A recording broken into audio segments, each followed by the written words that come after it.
नमस्ते दोस्तों, स्वागत बा हमार चैनल में। आज एकदम नया बहुत ही सुंदर विवाह गीत लेके आयल बानी। ई गीत अच्छा लगी तो हमार चैनल के सब्सक्राइब जरूर करी, कमेंट करके बताई कैसा लागला। नदिया किनारे सिकिया उपजी गईले हो, चल सुभावा सिक चिरे हो, चल सुभावा सिक चिरे हो। सिकिया चिराता दुल्हा देखी ले हो, चला सुभावा हमारा देशे हो, चला सुभावा हमारा देशे हो।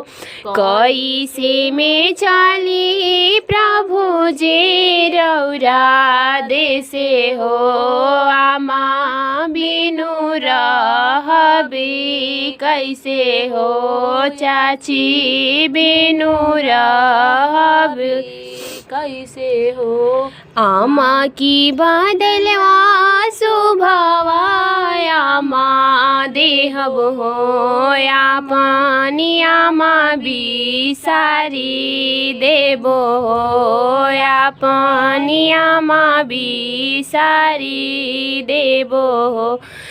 नदिया किनारे सिकिया उपजी गईले हो, चला सुभावा सिक चिरे हो, चला सुभावा सिक चिरे हो। सिकिया चिराता दुल्हा देखी ले हो, चला सुभावा हमारा देशे हो, चला सुभावा हमारा देशे हो। कैसे में चली प्रभु जी रौरा देशे हो, आमा बिनु रहबी कैसे हो, दीदी बिनु रहबी कैसे हो।